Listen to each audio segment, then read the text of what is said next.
महाकुंभ में जो व्यवस्थाएं की गई है उसकी तारीफ तो हो ही रही है मोनिका, लेकिन साथ ही साथ एक अद्भुत तस्वीर ये भी देखने को मिल रही है कि जो विदेशी मेहमान वहां पर पहुंच रहे हैं उन पर भी कुंभ का रंग जो है वो जबरदस्त तरीके से देखने को मिल रहा है। बिल्कुल, विदेशी मेहमानों पर भी पुनीता कुंभ का रंग चढ़ा हुआ है, वो कुंभ के रंग में रंगे नजर आ रहे हैं। और विदेशी श्रद्धालु जब इस तरीके से भक्ति भाव प्रकट करते हैं तो वाकई में वो देखने में एक बहुत अलौकिक दृश्य होता है, खूबसूरत दृश्य होता है कि किस तरीके से वो सनातन की शक्ति को मान रहे हैं और किस तरह से सनातन को अपनाते हुए दिख रहे हैं। रिपोर्ट देखिए।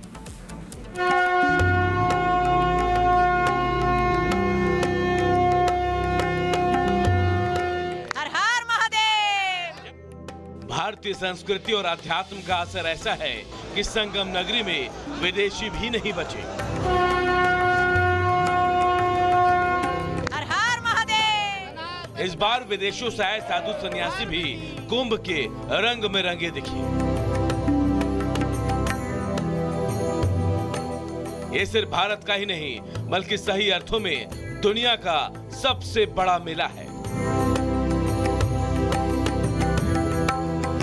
लिहाजा महाकुंभ में शामिल होने न सिर्फ देश बल्कि दुनिया के अलग अलग देशों से बड़ी संख्या में श्रद्धालु भी पहुंचे हैं।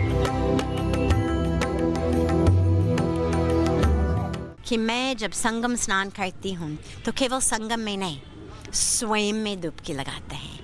मेरा आत्मा दर्शन करो और उससे मेरा सारे समस्या, सारे डिप्रेशन दूर हो जाए। उसके साथ साथ मैंने कहा, और ये भी महाकुंभ का संदेश, एक एकता का संदेश, एक सस्टेनेबिलिटी का संदेश कि when everything is the divine, when all people are coming together, her race, her religion, हर रंग, हर धर्म, हर देश, हर culture, हर country, सब भी आ रहे हैं। जैसे माँ गंगा, माँ यमुना, माँ सरस्वती संगम में आ रहे हैं, ये भी सबको खींच रहे हैं।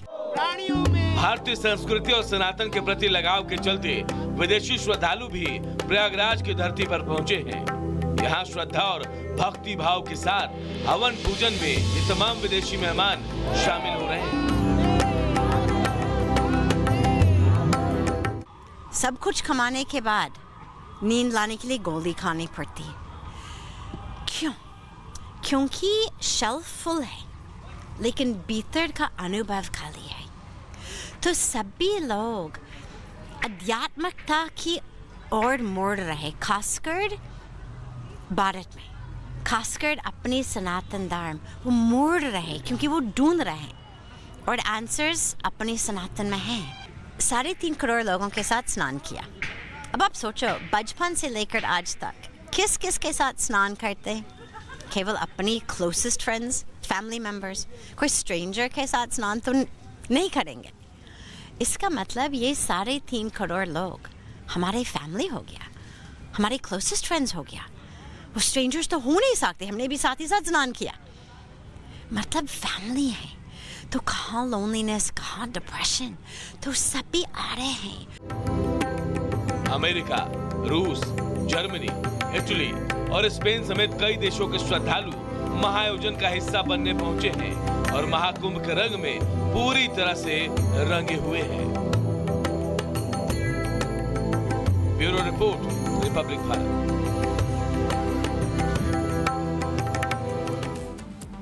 और आगे बढ़ेंगे, बात संभल की करते हैं। संभल हिंसा मामले का पाक कनेक्शन और भी ज्यादा पुख्ता होता हुआ दिख रहा है और किस तरीके से पुनीता, पहले भी हमने देखा था कि संभल का पाक कनेक्शन सामने आया था, लेकिन अब इसके जो जीते जागते सबूत है, प्रमाण है, वो भी मिल रहे हैं।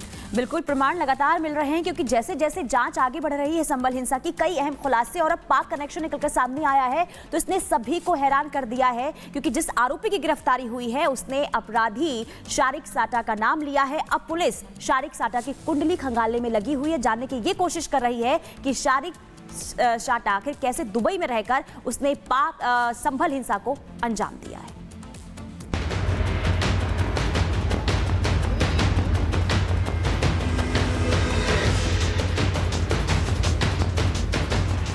संभल हिंसा का पाक कनेक्शन।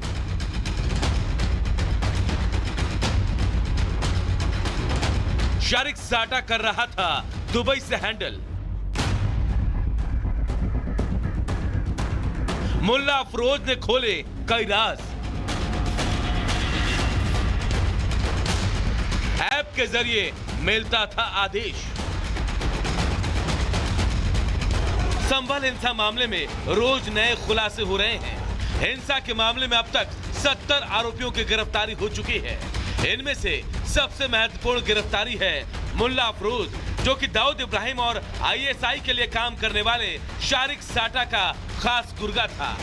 मुल्ला अफरोज जो संभल में हुए हिंसा में मारे गए 2 लोगों की हत्या का आरोपी भी है।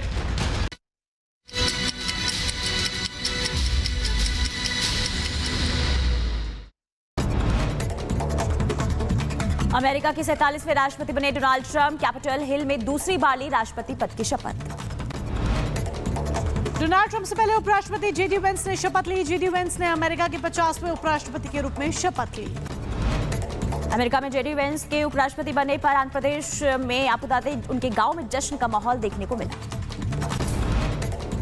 राष्ट्रपति पद की शपथ लेने पर पीएम मोदी ने डोनाल्ड ट्रंप को बधाई दी है, सफल कार्यकाल की शुभकामनाएं दी। शपथ ग्रहण में विदेश मंत्री एस जयशंकर ने भारत का प्रतिनिधित्व किया। रूस के राष्ट्रपति व्लादिमीर पुतिन ने ट्रंप को दी बधाई और कहा कि रूस और यूक्रेन के संघर्ष को जल्द खत्म करने के लिए हम तैयार।